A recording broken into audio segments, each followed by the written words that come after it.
April মাসের বেতন আমরা গত মাসের 14 তারিখে দিয়েছি। পাশাপাশি ঈদ উপলক্ষে বাৎসরিক যেহেতু ফেস্টিভ্যাল, এই ফেস্টিভ্যালকে সামনে রেখে আমরা আমাদের শ্রমিকের ঈদ বোনাস আমরা গত রবিবারে দিয়েছি। এর পরবর্তীতে তাদের দাবি ছিল যে আমাদের এই মাসের বেতন দেওয়ার, সেই বেতনও আমরা যথারীতি নিয়মে আমরা অর্ধেক পেমেন্ট করেছি এবং সেটা আমরা আজকে দিয়েছি। আমরা একটা বিষয় বলি, এর আগেও চৈতি গার্মেন্টসের শ্রমিকরা এই মহাসড়ক অবরোধ করেছে, বেতনের জন্য কখনো করে নাই। শ্রমিকরা মহাসড়ক অবরোধ করবে, জনগণের ভোগান্তি হবে এবং পুলিশের সঙ্গে ঝামেলা হবে, পরে এসে সমাধান করবে। এইটা আসলে কেন না, বেতনের জন্য আমাদের কারখানার কোনো শ্রমিক রাস্তায় কখনো নামে নাই। এটাকে নেমেছি এর আগে নামে নাই। এর আগে যেটা নামছে এটাও একটা, এর আগে গুগল সার্চ করে এর আগে আমাদের শ্রমিকরা যেটা নামছে। জি মহোদয়,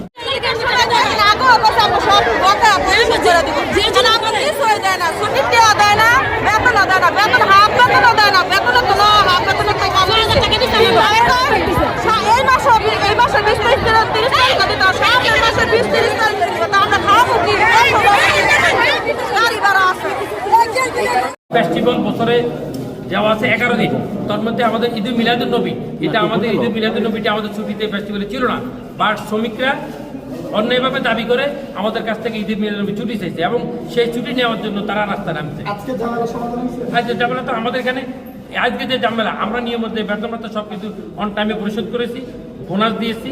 এই রানিং মাসের বেতন সরকারিভাবে এমন কোনো সিদ্ধান্ত আসে নাই যে রানিং মাসের বেতন এত তারিখে এত টাকা দিতে হবে, এরকম কোনো সিদ্ধান্ত সরকারিভাবে হয় নাই।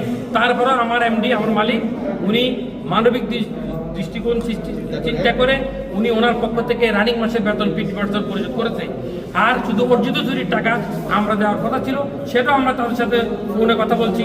আমার মালিক তাদের সাথে ডাইরেক্টলি মিটিং করেছে, মিটিংয়ে তারা বলছে যে আমি এই অর্জিত চুরির টাকা ঈদের পরে খোলার পরে আমি 20 বা 30 তারিখের মধ্যে পরিশোধ করবো।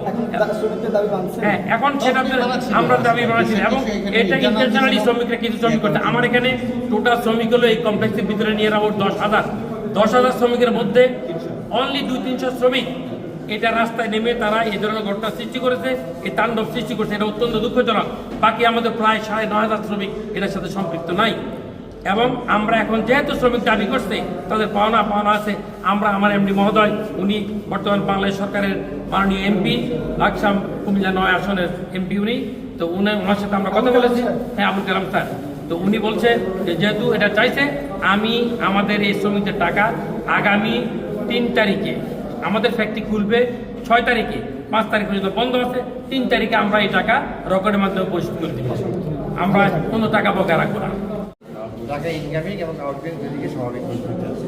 এখানে পুলিশ আছে, এখানে র্যাব, বিজিবি, এখানে সবাই আছে, ইন্ডাস্ট্রিয়াল পুলিশের সবাই কাজ করছে, এখন সব কিছু স্বাভাবিক।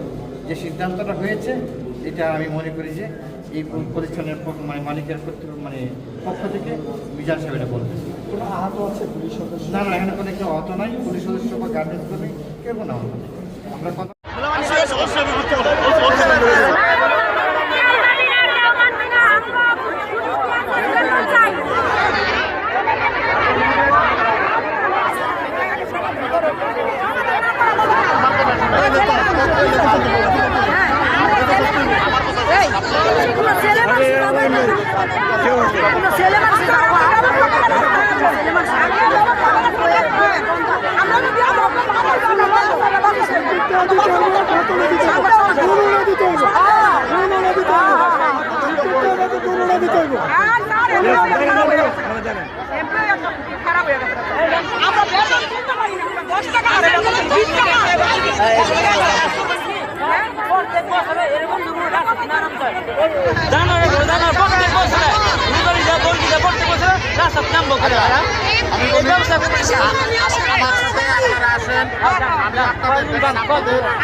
আমি তো কথা বলবো না, আপনাকে বুঝাবো। আপনি যদি মনে করেন যে আমাকে আপনি এটা উদ্ধার করবেন, আপনি চেষ্টা করে করতে হবে।